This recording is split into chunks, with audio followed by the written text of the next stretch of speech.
In May 1987, in a small house in Wisconsin, a 7-year-old boy named Danny was getting ready for bed. It was his first night in his new bedroom. Danny's favourite thing about his new bedroom was the radio that his father, Alan Tallman, had given to him.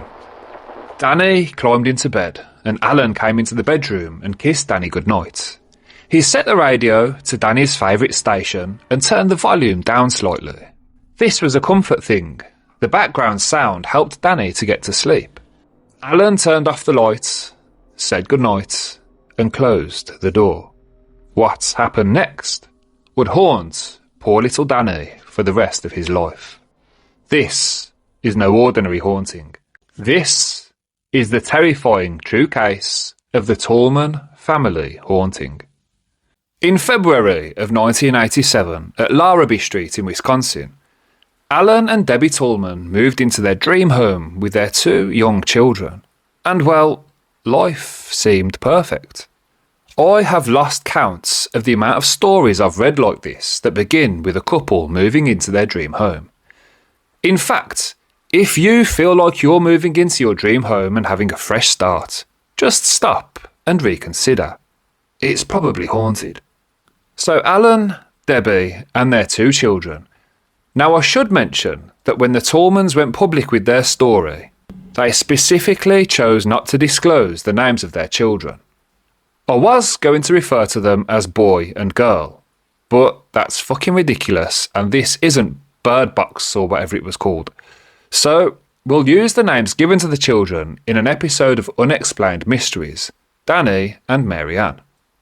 So, the family consisted of Alan, who was 32 and a shift foreman at a manufacturing plant, Debbie, who was 30 and a stay-at-home mother, Danny, who was 7, and baby Mary Ann, who was just a year old at the time. It should also be noted that Debbie was pregnant at the time with their 3rd child. The family moved into the home in Horicon, an area which was mostly a farming community with under 3,000 residents, so it was a pretty small town. They purchased the 3-bedroom house with a low-interest Farmers Home Administration loan. Try saying that after a few beers. The house really was a perfect start for their rapidly growing family. Everything seemed to be going just as they'd planned, for now. The neighbourhood itself was relatively new. 10 houses had been built on an old area of marshland that wasn't really used for anything other than local teens getting drunk. Now, the Tallmans slipped into the neighbourhood seamlessly, hopeful for nothing more than a quiet life where their children could grow and their worries could shrink. This was their first real home, something they were really proud of, a fresh start with plans to pay off their debts long before they entered into retirement. And to be fair, I think that's the dream of most young couples. Buy a house, raise a family, and have any debts paid off as early as possible. Of course, it doesn't always play out that way for one reason or another. But for the Tallman family, that reason came in the form of something completely unexpected. Something they could never have accounted for. Something evil. Strangely, not long after moving in, Debbie found out that the previous owners of the house hadn't been there long at all, maybe 18 months or so. So, in terms of renovation work, there really wasn't that much to do, just a lick of paint here and there and some new furnishings to make the house feel like home. It wouldn't take very long at all for things to start to change for the Tallman family. And I don't mean in a positive way either. The children, who were rarely ever sick, suddenly seemed to catch every illness known to mankind, one fever after another. It was like a constant cycle of doctors and medicines followed by short-term relief before they fell sick again. 1-year-old Mary Ann in particular just couldn't seem to catch a break. 1 minute she was suffering from chickenpox, the next it was an ear infection. She really was having a tough time of it. Debbie started wondering, what if the house itself was making them sick? These all seemed like very possible, logical explanations. Maybe something hidden in the walls. I don't know, maybe a dead animal, a raccoon or a possum. I'm not even sure you get possums around there. I'm just throwing out ideas. I suspect a rotting animal carcass would harvest all sorts of harmful bacteria and germs, so I guess that's entirely possible too. Could it have been harmful furnace fumes like carbon monoxide? That's definitely a possibility. I mean, that's usually one of the very first things that's explored in cases like this. Could the air itself have been contaminated, like mold spores or something toxic that they could have been breathing in? So they brought in a building inspector, someone who could tell them the hard, boring truth. He checked for asbestos, for leaks, for chemical hazards, mould, etc. He ran every test you can imagine. If it could be tested, he tested for it. And you'll never guess what he found. Nothing. Nothing at all. According to the inspector, the house was completely clean. It was safe, and it certainly wasn't making the family sick. But once the scientific, logical explanations had been eliminated, the feeling of frustration and helplessness only intensified. I mean, something in that house was really affecting the family, and they thought once the inspector had found the cause, they could solve the problem and move on with their lives. But that wasn't to be. To be honest, the house wasn't even all that old. All the houses in that neighbourhood were built at the same time, by the same builders, with the same building materials. Maybe they could have knocked on a few doors and asked some questions, find out if the neighbours were experiencing anything similar. By this point, even Alan, the man of the house, was beginning to crack. At night time especially, Alan became increasingly restless in the house. Something about the place was making him feel uneasy, constantly on edge. He really couldn't put his finger on what was causing these feelings, but it was there, all around him, watching from the shadows. His skin became itchy, he was jittery, and his anxiety was going through the roof. What's more, he started to take out his frustrations on the children. His temper was quick, and his drinking was becoming out of control. And this was a man that before moving into this house hardly ever touched a drop of alcohol. Day after day, the house was chipping away at him piece by piece, and the calm, loving father the family had once known was transforming into someone else entirely. Debbie really started to believe that something in the house was causing the dramatic change in Alan's personality. If not something inside the house, then maybe the house itself. The Tallmans had a close-knit circle of friends and family who would visit them frequently, but even they had noticed that something didn't feel right in that house. Visits became less and less frequent, until eventually nobody visited the house at all. Something in that house wasn't just haunting them, it was isolating them. It was infesting their minds. It was terrorising them mentally and emotionally. And if I didn't know better, I'd probably say that something in that house wanted the Tallman family to suffer. It was around this time that Debbie started to experience complications with her pregnancy. During a routine checkup, the doctor noted that her placenta was in the wrong position. This is a medical condition known as placenta previa. The doctor ordered Debbie to put her feet up and relax. She was told to do as little physical activity as possible at the home, so her mother agreed to come to the house pretty much on a daily basis for 3 months straight. She would take care of the children, cook meals, clean the house, and pretty much help out anywhere she possibly could. But what Deborah didn't know was that her mother absolutely hated being in that house with a passion. She didn't know why. She didn't know what it was about the house. All she knew was that every time she was in the house, she just felt this wave of oppression come over her. And that feeling would remain with her for the duration of her stay at the house. And it would dissipate the moment she walked out the door. The further she was from the house, the weaker that feeling would become. Interestingly, Debbie's sister would also report exactly the same feelings whenever she visited the house. That constant sensation of deep oppression, and it would manifest in the form of headaches and nausea. At times, it would be simply unbearable, but then, as soon as she left the house, the feeling was gone.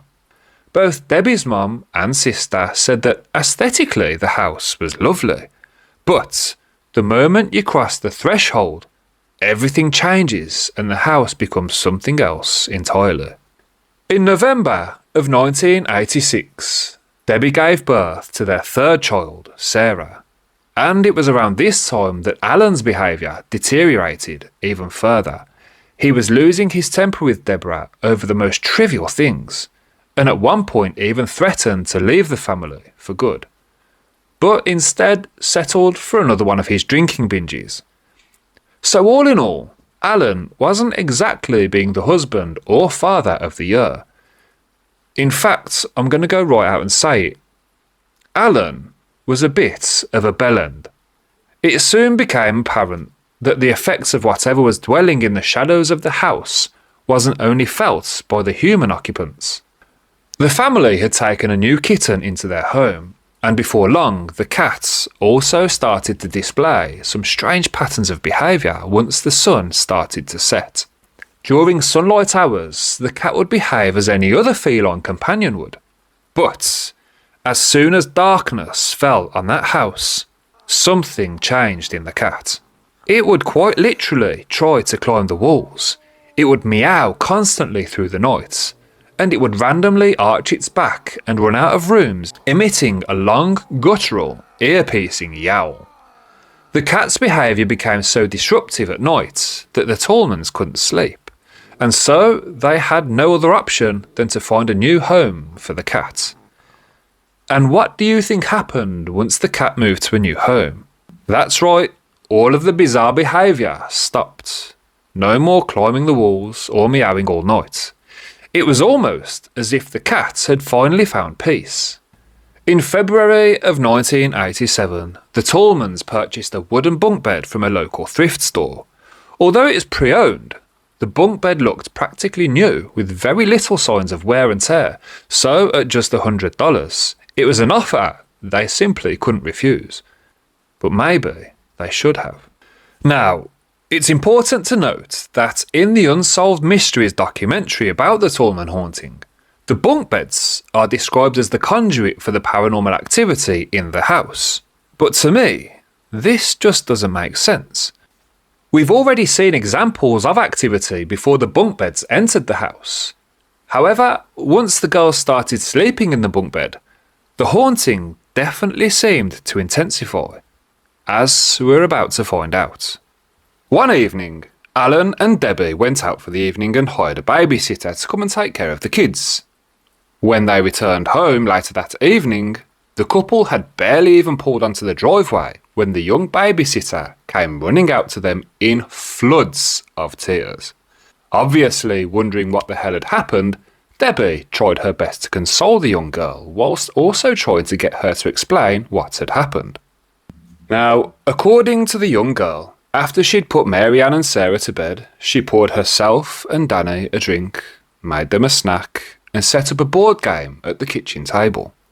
So, she was sitting at the table, engrossed in the game with Danny, when after a while she heard what she would describe as a kind of scratching or scraping sound, and thought, it must just be the cat.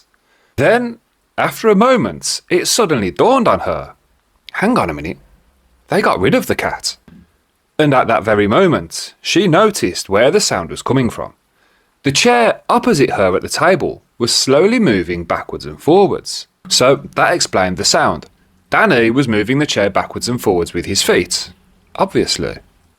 But the sound was becoming annoying to the babysitter. It was distracting her from the game, so she politely asked Danny to stop it. Now Danny was just sitting there quietly, staring at the babysitter with this blank expression, and within a second or two, the chair stopped moving and they continued the game. However, just a moment later, it started again, only this time The chair was moving noticeably more aggressively. So, with an undertone of annoyance in her voice, the babysitter said, "Danny, I've asked you nicely, now pack it in." But the chair kept moving. The expression on Danny's face went from blank to scared. In fact, he looked visibly shaken. He didn't say a word. He didn't need to. The babysitter looked under the table to see what Danny was doing, and that's when she saw something that made her skin crawl. Danny's feet weren't touching that chair. In fact, his feet couldn't even reach the chair from where he was sitting. And yet, the chair kept moving. Faster and faster, more aggressive, until it actually started lifting from the ground and smashing back down to the floor repeatedly. Scared out of her wits, the babysitter took Danny to the living room, and that's where they waited until Alan and Debbie returned home. So once the babysitter had left, Debbie asked Danny what had happened, and his story was eerily consistent with what the babysitter had told her. Now that is some seriously creepy shit. One night in May of 1987, the girls were officially tucked into their bunk beds and Danny was getting ready to go to sleep. There had been a slight change around in the house. Danny had moved into the spare bedroom and the bunk bed had been moved into Danny's old room. And that's where the girls would sleep from now on. So Danny's new bedroom had been redecorated to his taste, and Alan had given Danny his old radio to listen to help him to sleep. You know, some people need that bit of background noise to help them sleep, myself included, and Danny was no exception. So, once Danny was tucked up in bed, Alan kissed his son goodnight and turned on the radio to his favourite station. The comforting hum of late night music to send him off to his dreams. With all the kids now tucked up in bed, Alan and Debbie took the opportunity to relax in the living room and watch some TV. However, within just a few minutes, their peace was disturbed when Danny walked in complaining that the radio had changed to a different station on its own. Now, presuming that Danny was just playing up because he didn't want to go to bed, his parents dismissed him, told him not to be silly and to get back into bed. So Danny, who was obviously already a bit shaken at this point, poor kid, turned around and slowly walked back to his bedroom. He turned the dial to switch back to his favourite station, then he turned and slowly started walking back to his bed. As Danny lifted his leg to climb onto his bed, a chill ran down his spine when he heard the radio changing station again. So he paused for a second, then slowly turned around. What he saw would haunt him forever. The radio dial was turning by itself. He could actually see the thing turning. Danny screamed and ran back into the living room to his parents with full conviction. "Mum, Dad, the radio dial was moving by itself." Clearly, the poor boy was hysterical. I mean, he was absolutely terrified, as any young child would be. Now, this next bit really pisses me off. How do you think Danny's loving father responded? Not with love or comfort, not with concern, but by unplugging the radio and throwing it into the closet. And then he scolded his son for making things up. Because in this house, things like that don't happen. Except, clearly, they do, Alan. Unfortunately, that wasn't the worst of it for poor little Danny.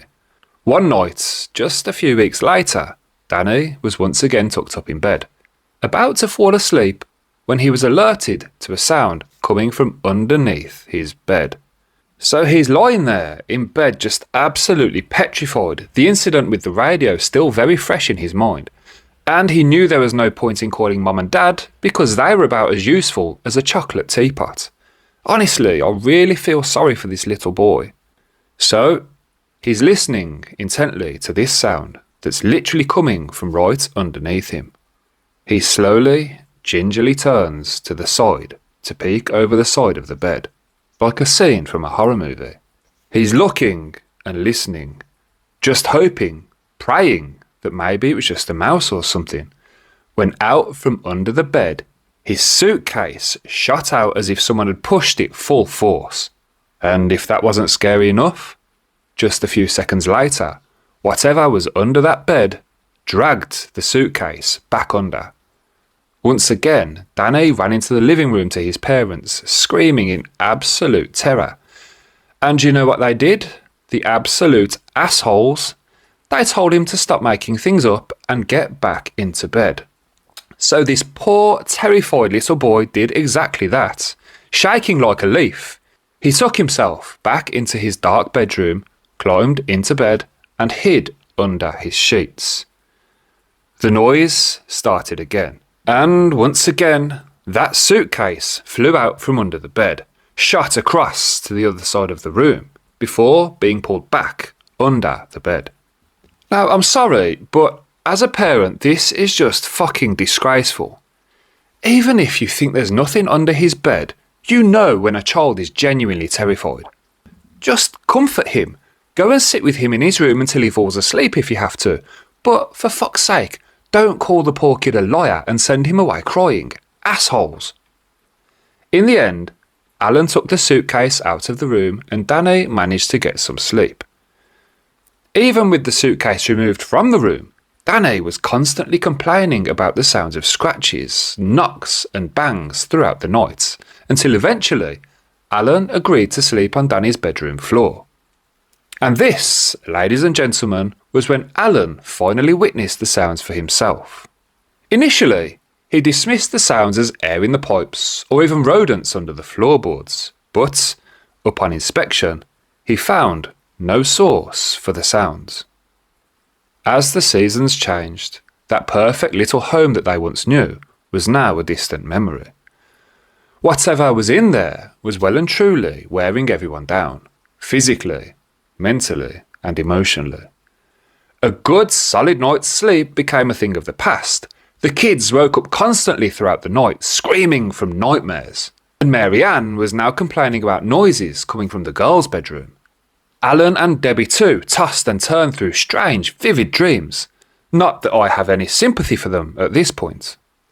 Debbie, in particular, was experiencing these recurring nightmares that someone was coming to kill her family. In some of the most intense nightmares, she even witnessed her own children drowning. And yeah, I can absolutely see how those types of dreams could affect your mental health. I mean, the odd one here and there you might be able to brush aside, but if you're having them on a nightly basis, yeah, that's going to fuck with your head. Alan and Debbie would sometimes be woken by the sound of voices or laughter coming from the girls' room. When they peeked in, they'd find young Mary Ann sitting upright on her bed, chatting away to someone, or indeed, something that they couldn't see. Now, at first, they brushed it off as an imaginary friend or something, but not every night was so innocent. Some nights, Mary Ann's tone changed completely. Sometimes, she'd walk into her parents' bedroom, terrified of something in her own room, asking if they could hear the voices too. And the answer would always be no. They definitely couldn't hear any voices. Okay, that is just absolute nightmare fuel. And if my kids ever come into my room asking if I can hear the voices, I'll be packing our bags immediately.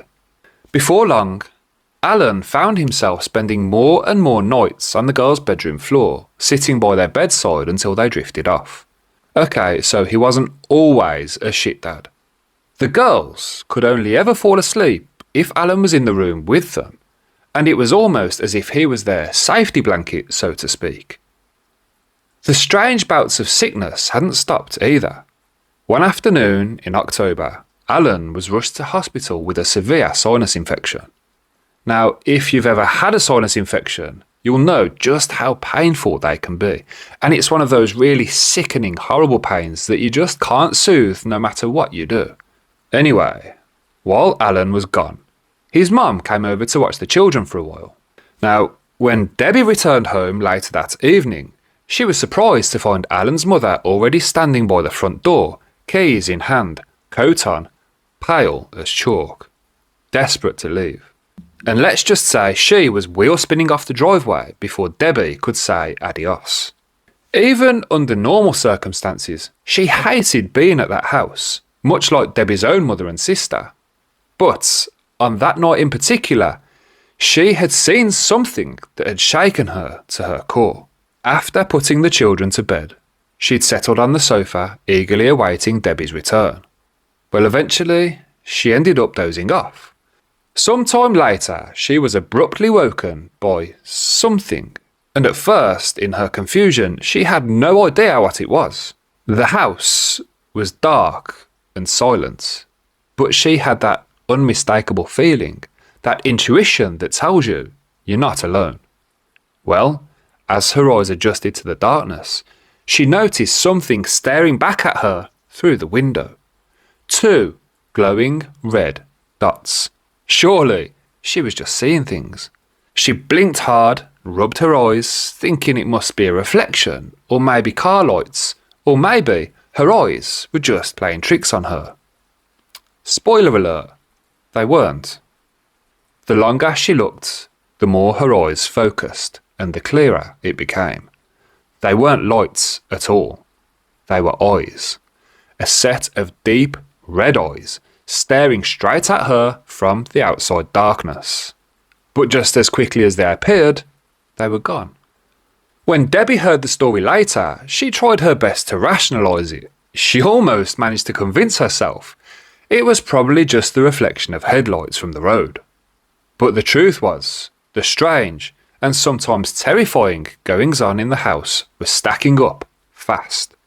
One situation after another, these little incidents were becoming more and more impossible to ignore, and the family was running out of logical explanations.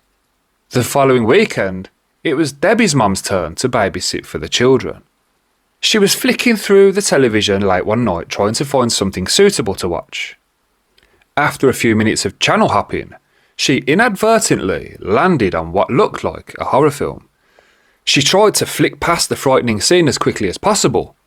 Unfortunately, little Marianne was still awake and sitting right beside her.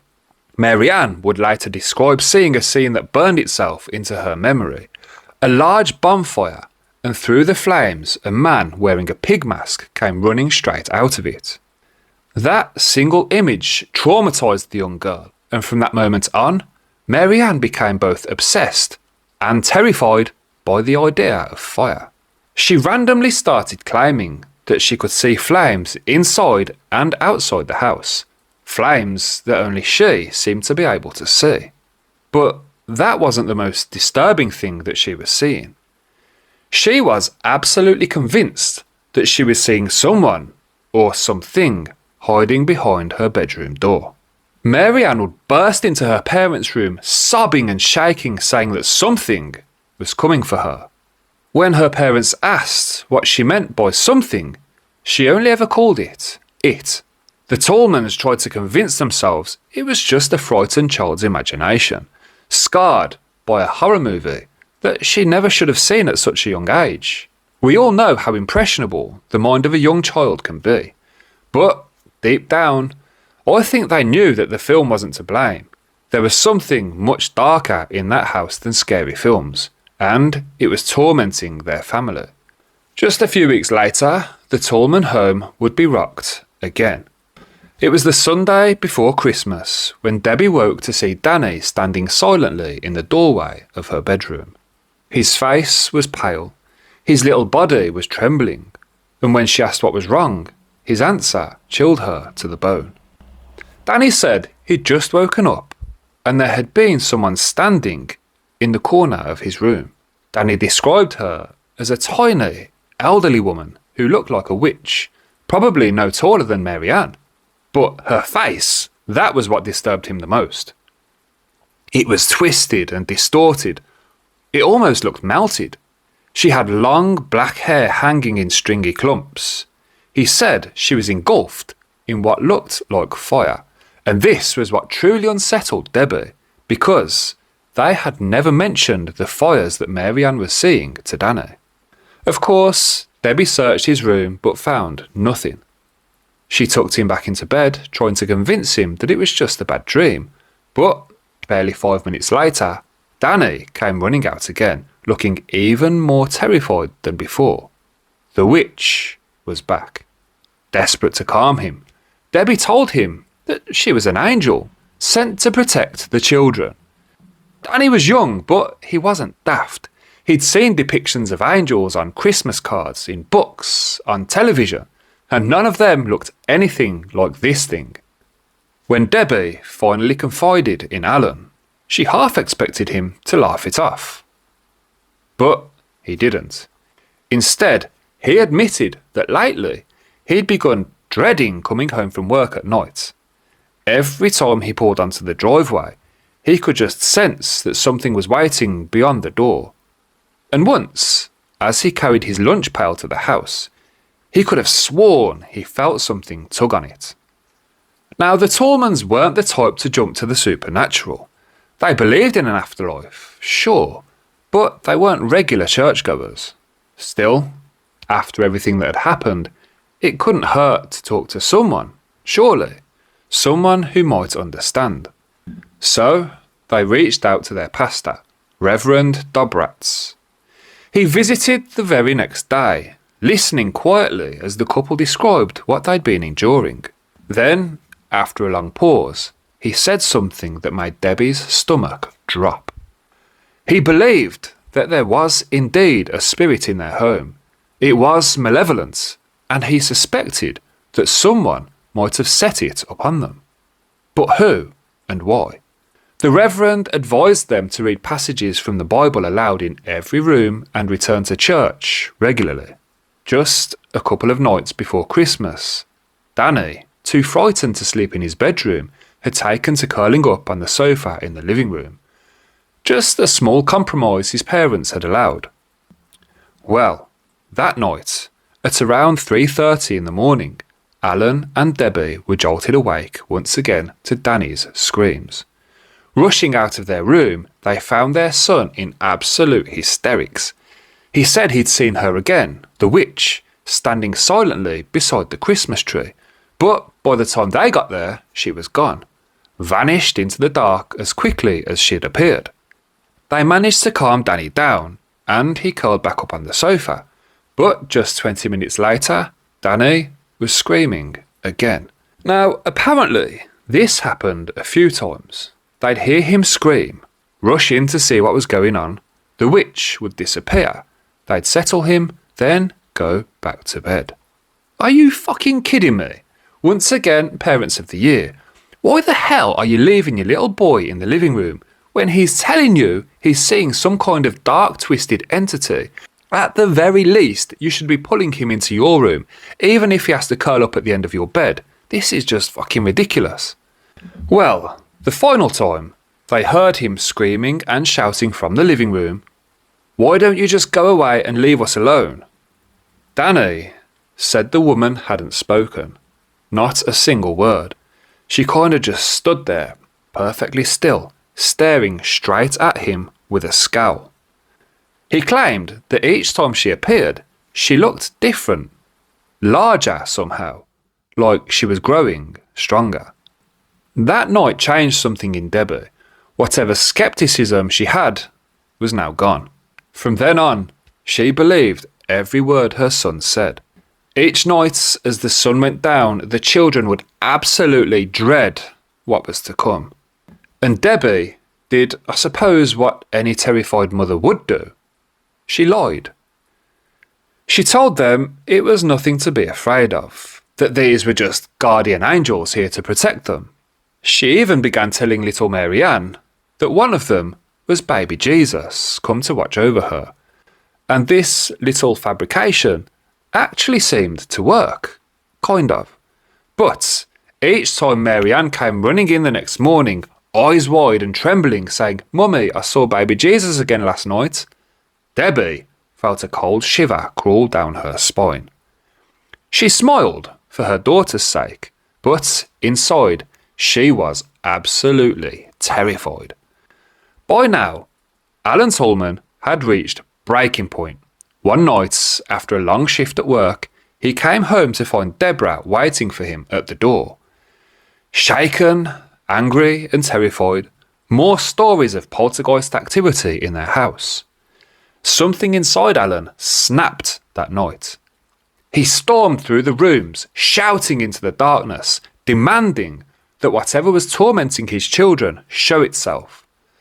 "Leave them alone," he shouted. If you want to fight someone, fight me. This was a mistake. If you have reason to believe that there may be a malevolent entity dwelling inside your home, do not bring attention to it, and for God's sake, never, ever challenge it. It was around January 7th, 1988 at 1 a.m. The rest of the family was asleep when Alan pulled up outside the house. He slid his key into the lock and paused for a second. He was sure he'd heard a faint whistling sound, which was strange as there was no wind that night.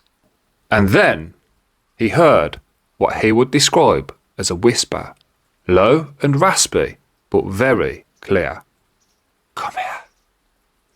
Alan, now very much on high alert, spun around, scanning the yard. The sound had come from over nearby the garage, so he went to investigate, almost certain that someone was there. But when he looked around, he could find nobody, no evidence that anyone had even been there. And once again, the night fell silent. Alan turned back towards the front door when he was hit by some kind of ice-cold gust of wind with a violent howl that seemed to swirl all around him. And again, he heard the same voice, but louder and closer this time. "Come here." And that is when he noticed a faint orange flickering glow coming through the garage window. Now, he was almost certain at this point that the garage was on fire, but as he stepped closer, he noticed something else. Just above the garage door, there was a small window, and through that window, something was looking back at him. It was a pair of eyes, but these were unlike any eyes he'd ever seen before. They were glowing green with bright red pupils, and they were staring straight down at him from the dark. Obviously, Alan froze in fear. He couldn't move, and he couldn't think. Survival instinct must have kicked in because he bolted for the door, slammed it shut behind him, and dropped his lunch pail on the kitchen floor. He just kind of stood there for a moment in total shock, trying to calm his breathing, trying to think logically. And then it occurred to him, maybe, just maybe, the garage really was on fire. He mustered all of his courage and went back outside to investigate. But this time, the night was silent again. The air was calm, there was no wind, no glowing eyes, and no fire coming from the garage. Nothing. Alan stood there in disbelief, just staring at the garage like, what the fuck has just happened? Everything was exactly as it should be, and yet he knew what he'd seen. So he stepped back inside the house, rubbing his temples, convinced at this point he was losing his mind. Maybe the stories were getting to him. Maybe this was exhaustion. But then, as he bent down to pick up his lunch pail from the kitchen floor, it slid right across the floor, then shot across the room with violent force, slamming into the table with a deafening crash. Debbie bolted upright in bed as Alan came tearing into the room, rambling about voices, wind and glowing eyes. He was white as a sheet, trembling, asking if she'd heard the howling too. She hadn't. Alan spent the rest of that night pacing the house, shouting at whatever it was to leave his family the fuck alone. Debbie just stood there in disbelief, watching him, terrified, because in all their years together, she had never seen her husband look so utterly, completely afraid. After that night, Alan's experiences only grew worse. It wasn't always something you could see or hear. More often, it was a feeling, that heavy electric sense that someone was standing right behind him, watching. He began to dread stepping foot inside his own home. It was really starting to feel like whatever was in there didn't want him inside the house. And one night, the feeling became so overwhelming that Alan just snapped. He went to the bedroom closet, pulled out his rifle, and started loading it. He was shaking, muttering that he was going to end this, that if the thing wanted to show itself, he'd be ready. Now, Deborah found him just in time. She managed to talk him down, convincing him that firing a gun at an unseen presence wasn't the answer. I mean, no fucking shit, Sherlock. From that point, paranoia simply consumed the household. The Tallmans began keeping every light in the house on at night, bathing their home in an eerie, sleepless glow. Alan wanted to bolt bars to the windows. They barricaded the basement and garage doors after hearing the handles rattle over and over again, as if someone or something was trying to get in. But each time when they looked, obviously there was no one there. The very next night, after Alan's terrifying encounter at the garage, his young nephew, 16-year-old Jonathan, came to stay. Alan and Jonathan had planned an early morning ice fishing trip that weekend, and despite everything that had happened, Alan really didn't want to miss out. He wasn't really ready to tell anyone that he thought his house was haunted. The following morning, as they were heading out, Jonathan casually mentioned something quite strange. He said that during the night he'd gotten up to grab a drink from the fridge and noticed that the fridge door was already wide open. Now, that in itself might not sound too strange if it wasn't for one thing. You see, the back legs of the fridge were broken, meaning that the entire fridge was leaning back slightly. This meant that if you left the door open, it would naturally swing shut on its own. After their trip, the pair returned home later that day. Alan was loading Jonathan's gear into the car when Jonathan casually asked, "Hey, Uncle Alan, did you by any chance leave a light on in the garage?" Alan, slightly caught off guard by the question, frowned and said, "No, why?" Jonathan shrugged, saying he'd noticed something glowing through the upper garage window. 2 small red lights, hovering side by side just above the door. Needless to say, a chill ran straight down Alan's spine. He forced a smile, changed the subject, and drove the boy home, all the while doing his very best to ignore the icy weight of dread sinking in his stomach. Because he knew exactly what those lights were.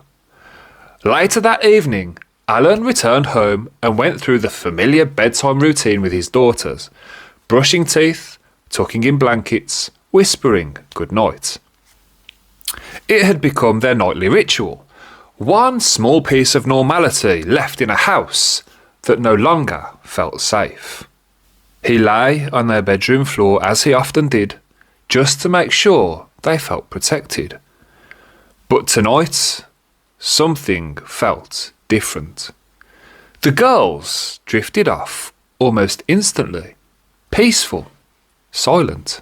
For the first time in months, the house seemed calm. Then came the sound. A faint, high-pitched whistle, soft but unmistakable. The moment that sound hit his ears, Alan froze in fear. It was that sound, the same one that he'd heard outside by the garage. The wind, the voice, the glow. He slowly looked around the room, and that is when it started. A pale mist began to rise up from the carpet, creeping upward, swirling through the air. It gathered quickly, pulling itself together as if the room were breathing it in. Alan stumbled back. His heart was pounding in his chest as the fog thickened, twisting into something completely unnatural. He was cornered. The shape grew taller, and then it started to manifest. A head, shoulders, and then in the space where the face should have been, 2 tiny green lights blinked to life. Just seconds later, each light pulsed with a red centre. Those same eyes, the same ones his mother had described, the same ones Jonathan had seen, the same ones that had stared at him from the garage window. And then the thing spoke. It was a whisper, flat and emotionless, and cold enough to freeze him on the spot. 2 words. You're dead. Before he could even move, the fog surged forwards, wrapping around him, and then, just like that, it was gone, completely disappeared. Alan didn't scream, he didn't run, he was just frozen in fear. And just a few minutes later, Debbie saw him staggering into the living room. His face was as pale as paper. He was trembling, tears streaking down his face. She begged him to tell her what had happened, but all he could manage was, "Please leave me alone." Alan was broken. Panicked, Debbie called Reverend Dobratz, and within the hour, the Reverend arrived to find Alan a shaking, shivering wreck, barely even able to speak, and the children were now awake and truly terrified. They packed what they could into suitcases and left the house. As Debbie backed the car off the driveway, she couldn't help but glance towards the garage. And that's when she saw what she would describe as flames dancing in the window. But when she looked again, just seconds later, there was absolutely nothing there. Pure darkness. The next morning was a Sunday. Reverend Dobratz had urged them to attend church just to find some peace. But when they tried to leave, the car simply refused to start. It wasn't until 10:30, the exact moment that church service ended, that the engine suddenly roared to life, as if nothing had been wrong at all. The sun rose on a Monday after a rare, peaceful night, and for the first time in months, the Tallmans almost felt hope. Maybe, just maybe, whatever was haunting their home was finally over. Alan went to work, Danny went to school, and 16-year-old Jonathan stopped by to help Debbie with the kids until Alan got home later that night. When Alan called at around 6 p.m. just to check, Debbie sounded calm. She said the children were fine. She'd been playing church hymns and Jonathan was downstairs with the kids in their new basement playroom. Everything was normal. Then, at 7:30, he called again. Still nothing unusual. The girls were getting ready for bed and Jonathan was reading them a story. For the first time in months, Alan felt at ease. But it wasn't to last. Just 45 minutes later, headlights cut across the factory parking lot where Alan worked. His stomach just dropped when he saw it was Debbie's car, with the whole family inside. Back at the house, chaos had erupted. Jonathan had been in the back bedroom with the girls when Debbie heard his blood-curdling screams. She froze, just paralysed with fear. Listening to the children shrieking, Jonathan shouting for help, but she just couldn't bring herself to go into the room. In blind panic, she called Reverend Dobratz, but he didn't answer. Jonathan screamed again, begging her to come into the room, and still, she couldn't move. She hadn't seen it yet, and to be honest, she really didn't want to. Instead, Mother of the Year sent Danny. Moments later, Danny bolted back out of that room, white-faced and sobbing. "It's in there," he cried. Mary-Ann ran after him, saying, "Don't be scared, it's baby Jesus. He loves us." Jonathan grabbed Sarah from the bedroom, and the whole family fled the house. Debbie threw everything she could into the car as quickly as possible and sped away. Behind them, only 2 lights glowed in the darkness. One in the living room, one in the bedroom. As they drove down the street, Danny whispered, "It's in the window. It's watching us." Debbie couldn't bring herself to look back. She just kept driving. Later, Jonathan explained exactly what he'd seen. He was half asleep when baby Sarah sat up in her crib, smiled and said hello. He thought Debbie had entered the room. That was until he saw it. a smoke-like entity standing by the bed, eyes glowing in the dark. So the family fled to the church and then to Alan's mother's house, but Alan's fear got the better of him. On the way, he insisted on driving past their home, terrified that it might be on fire. Debbie refused to go near it, so Alan parked down the street and approached on foot. When he got there, every light in the house was on, even the outside lights. The next morning, the Tallmans returned for their belongings. Now every light in the house was off, all except for one, the light in the children's bedroom. In daylight, the house felt eerily normal, quiet, harmless, almost ordinary. After 20 long months, the Tallmans had finally left the house behind. 2 months later, after 20 awful long months, the Tallmans finally left that house behind. 2 months longer than the last family had managed to stay. On the 21st of January, Alan Tallman received an unexpected phone call.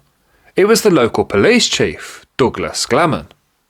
He was asking about the rumours of a haunted house on Larrabee Street. Somehow, the story had leaked. Alan was reluctant to talk, but Glamour... Somehow, the story had been leaked. Initially, Alan was reluctant to talk, but Glamour pressed, and eventually, Alan gave him a rough account of what had happened. The Tallmans had been staying with relatives, leaving the house empty, unaware that gossip had already consumed the town. Whispers spread like wildfire. Locals claimed the family had seen blood seeping from the walls, that a driverless snowblower had cleared their drive, even that a gateway to hell had opened up in their home. Soon, crowds began gathering all outside the house. Soon, crowds began gathering outside the house at all hours, desperate for a glimpse of the haunted house. Police literally had to block off the entire street. Then came the media, and the frenzy only grew worse. The Tallmans refused to speak, which only fueled the rumours.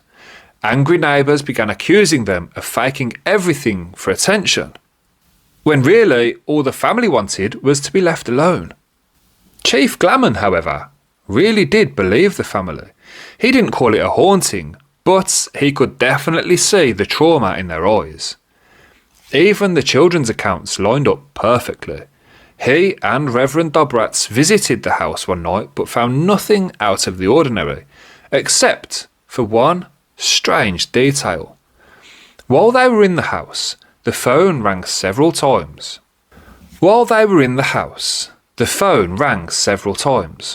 Each time they answered, pure silence. In an effort to make sense of it all, Glamour invited psychologists and parapsychologists to investigate. They took photographs and searched for explanations, the usual, but found nothing. Meanwhile, speculation only grew. Some claimed that the home sat on an old Native American burial ground, though no evidence ever supported that theory. A Milwaukee Sentinel reporter eventually uncovered the family's real identity, and the Tallmans reluctantly agreed to speak with him on one condition. He kept the children's names anonymous. Their story caught the attention of Unsolved Mysteries. The Tallmans participated under the same condition of secrecy, hoping to silence the wild rumours without exposing their children. To any sceptics, the Tallmans made one simple point. They had spent months decorating that house and building a life there. If it was a hoax, why would they spend all that money and then walk away after only 20 months? The family turned down every offer, from book deals to paid interviews. They simply wanted to move on and leave that house behind. They sold the house back to the housing authority at a loss, but the next tenants reported no paranormal activity. The Tallmans stayed in Wisconsin, but the ordeal left lasting scars. For years, the children feared the dark. Debbie admitted she still didn't understand what they'd lived through, and little Mary Ann, who once spoke to whatever haunted them, would sometimes ask her mother, "Why doesn't Jesus visit me anymore?" And there you have it, the Tallman family haunting. If you enjoyed that episode, please click the like button and subscribe to the channel for more spooky stories. Thanks for watching. I'm your host, Severed Soul.